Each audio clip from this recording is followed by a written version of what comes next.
कौन है? कोई है? नमस्कार फ्रेंड्स, फिल्मी फीवर के स्वागत नानु निम्मा रवि गुप्ता। विक्रांत रोना फिल्म हमने देखा और फिल्म देखने के बाद हम एक अलग ही दुनिया में चले गए। 3D इफेक्ट्स जो हम देख रहे थे, आंखों में भाले, आग की लपटें, सांप, बिच्छू, अलग अलग कैमरा एंगल के साथ वो हम 3D में हम चले गए। मतलब लग रहा था कि हम उसी गांव में चले गए जो गांव अपने आप में डरावना है, खुफिया है, कुछ अलग अलग चीज़ें हो रही है। ऐसा लग रहा है कि वहाँ पर एक तरह से सुपर नेचुरल पावर इन्वॉल्व है या किसी की साजिश हो रही है। क्या हो रहा है? एक सस्पेंस है, थ्रिलर है, अलग ही दुनिया में हम चले जाते हैं। इन्वेस्टिगेशन भी हो रहा है, जंप स्केयर्स भी आ रहे हैं, हॉरर फिल्म का भी हम एक्सपीरियंस ले रहे हैं। सारी की सारी पैकेज एक फिल्म में, विक्रांत रोना। अब ये बताइए, ये अपने आप में एक अलग फिल्म है कि नहीं? कई ऐसे लोग हैं, उनसे मैंने रिव्यू करने की कोशिश की और लेने की कोशिश की, तो उन्होंने कहा कि मेरे सर के ऊपर गया है, और कुछ लोगों ने कहा इस तरह की फिल्म को शायद मैं नहीं समझ पाता हूँ, इसलिए मुझे उतना पसंद नहीं आ रहा। लेकिन टू बी वेरी ऑनेस्ट, ये एक ऐसी फिल्म है जो आपके दिमाग का टेस्ट लेती है। पजल किस तरह से आपके दिमाग की परीक्षा लेती है, उसी तरह ये फिल्म है। और फिल्म अगर ऐसी है तो अपने आप में आप समझ सकते हो कि कैसी फिल्म है। आपको पूरी तरह से बांध कर रखती है, इन्वॉल्व करके रखती है। फर्स्ट हाफ में आप देखेंगे बहुत सारे ऐसे ऐसे चीज़ें दिखाई जाती हैं जिससे आपको लगता है यही विलन है या फिर यही हीरो है या फिर कोई और है। प्रेडिक्ट नहीं कर पाते। सेकेंड हाफ में कुछ ऐसी बातें हैं जिससे आप प्रेडिक्ट कर लेते हो, एक पर्टिकुलर कैरेक्टर को लेकर। ठीक है, अंत में 3 कैरेक्टर को लेकर खुलासा होता है, लेकिन उसमें से एक कैरेक्टर का आप प्रेडिक्ट कर सकते हो, लेकिन दूसरे जो कैरेक्टर्स है या फिर दूसरी जो चीज़ें हैं क्लाइमैक्स में जो बताई जाती हैं उसको आप प्रेडिक्ट नहीं कर पाते।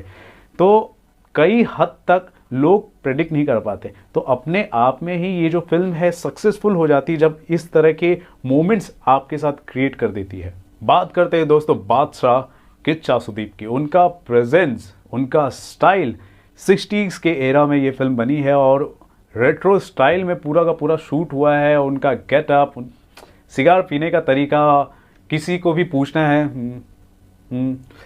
अपनी आंखों से भी वो बात कर रहे हैं वो, और अपने एक्शन के ज़रिए बहुत कुछ बोल दे रहे हैं। तो एक्टिंग में भी दम है और एक्शन सीक्वेंसेस जो दिखाए जा रहे हैं, जो जंगल के अंदर वो सारी चीज़ें चल रही हैं, बुलेट्स हो गए, भाले हो गए, आंखों पर आते हैं यार और पूरा फील करते हो। अमेजिंग, इस तरह की सिनेमाटोग्राफी, अमेजिंग अमेजिंग। और इस तरह की जो फिल्म होती है दोस्तों, मैं क्या बताऊं, बहुत कम आती है। और अगर इस तरह की फिल्म को ज़्यादा से ज़्यादा सपोर्ट मिलेगा तो ऐसी फिल्में और आएंगी। फिल्म की शुरुआत में हम देखते हैं कि कुछ बच्चे होते हैं, ओके, वो बच्चे आपस में बात कर रहे होते हैं। फिर धीरे धीरे कहानी आगे बढ़ती है। किच्चा सुदीप का जो एंट्री होता है वो भी इंटरेस्टिंग है, मज़ा आ जाता है। गाने में जब वो डांस करते हैं मज़ा आ जाता है, सीटियाँ तालियाँ बजाने का मन करता है। तो स्टार्टिंग में हमने देखा बच्चे दिखाई दे रहे हैं, लेकिन एंड में हम देख रहे हैं कोई बच्चे नहीं दिखाई दे रहे। इसका मतलब आप समझते हैं क्या है? इसका मतलब ये है कि directors want you to forget the first frame. ठीक है, वो जो बच्चे दिखाए गए थे उसको आप फॉरगेट, आप भूल जाओ। इस तरह से डायरेक्टर का जो इंटेंशन होता है ना, वो भी दिखाया गया है कि वो क्या दिखाना चाहता है, किस हिसाब से दिखाना चाहता है और आपके सामने क्या पेश करना चाहता है।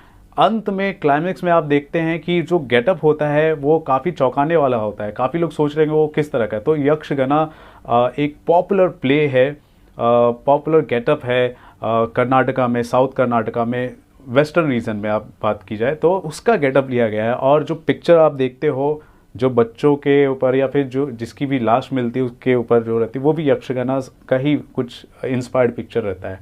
तो इंडियन जो कल्चर होता है, जो डीप रूटेड कल्चर होता है, उसको भी बखूबी तरीके से पेश करते हुए दिखाया गया है और हमारे सामने कितना अमेजिंग लगता है, अलग लगता है। इससे पहले एक फिल्म देखा था मैं तुम्बाड़, तो 2 या 3 दिन तक मेरे जहन में चल रहा था ये फिल्म, और ये भी फिल्म ऐसा ही है, मेरे दिमाग में चल रहा है। अभी भी मैं वीडियो शूट कर रहा हूँ, कोई खटखटा भी दे रहा है, मुझे लगता है विक्रांत रोना या फिर कोई भूत तो नहीं आ रहा। तो मैं सोच रहा हूँ क्या हो रहा है। अभी भी कोई खटखटा रहा है, लेकिन अभी मैं डरूंगा नहीं। ठीक है, विक्रांत रोना से मैं काफ़ी ज़्यादा इंस्पायर्ड हो गया हूँ और मुझे शक्ति मिल गई है। अगर आप प्लान कर रहे हैं इस फिल्म को देखने का तो आपको बता दो बहुत ही ईजी है। आप अपने दिमाग में फर्स्ट हाफ और सेकेंड हाफ दोनों को आप अपने दिमाग में बिठा लीजिए। फर्स्ट हाफ ये सोचिए कि पूरा का पूरा बिल्डअप होने वाला है, ये कैरेक्टर्स है, सबका इंट्रोडक्शन होगा, क्या हो गया, 28 साल पहले कौन गया था, कौन आया, ये सब कुछ आपके दिमाग में डाला जाएगा, आपको दिखाया जाएगा। लेकिन सेकेंड हाफ में जब आओगे तो जितने भी डॉट्स दिखाए जाएंगे उनको वो कनेक्ट कर देगा और आपको लगेगा कि हाँ ऐसा है, ऐसा है। यानी कि पूरी की पूरी आप फिल्म देखो तो ही आप समझ में आएगा। कुछ ऐसे फिल्म होते हैं, स्टार्टिंग के सीन्स दिखाई दिए जाते हैं, 2-3 सीन दिखाए जाते हैं, आप स्टैब्लिश हो जाते हो स्टोरी के साथ, आप कनेक्ट हो जाते हो, देखते रहते हो। लेकिन ये एक फिल्म है जो पूरा आप देखोगे तभी आप पूरी तरह से स्टैब्लिश होगे और आपको पूरी तरह से समझ में आएगा। तो अपने आप में एक अलग कोशिश है और इसे कहते हैं amazing and smart film making. और इस तरह की फिल्म मेकिंग जो होती है वर्ल्ड सिनेमा को रिप्रेजेंट करती है और यही विक्रांत रोना में है। तो we as a Indian feel proud, we as a Indian cinema lover feel proud कि इस तरह की फिल्में, इस तरह की कोशिश हो रही है। और अनूप भंडारी सर से मेरी जब बात हुई तो उन्होंने कहा कि रंगी तरंगा एक फिल्म थी, तो उनका खुद के वर्जन का ये प्रीक्वल भी है एक तरह से, वो पर्सनली उन्होंने कहा है। लेकिन मैं मानता हूँ कि ये भी हो सकता है और ऐसा है भी। रंगी तरंगा मैंने पर्सनली देखा नहीं है, यूट्यूब पर मैं वक्त निकाल कर देखूंगा। लेकिन जो जिस तरह मैंने स्टोरी सुनी है और जो बातें मैंने सुनी उस हिसाब से मैं बता रहा हूँ, और अनूप सर से जो बातचीत हुई उसके हिसाब से मैं आपको बताने की कोशिश कर रहा हूँ। सो बेसिकली अलग तरह की फिल्म मेकिंग है, इसको आप एक्सपीरियंस कीजिए। बहुत सारे रिव्यूज़ आपने सुन लिए होंगे, कहानी तो आप समझ ही गए होंगे, ओवरऑल जो प्लॉट है आप समझ गए होंगे। मैं उसके आगे की बात कर रहा हूँ, बियॉन्ड जो बात हो रही है वो आपके सामने पेश करने की कोशिश कर रहा हूँ। तो इस पूरे मैटर को लेकर, इस पूरी सिनेरियो को लेकर आप क्या कहना चाहते हैं? जो मैंने बातें कही उस पर भी आप क्या कहना चाहते हैं? जरूर बताएं हमारे कमेंट सेक्शन पर। और देखते रहे दोस्तों आपका अपना channel Filmy Fever. This is Ravi Gupta here, signing off. नमस्कार।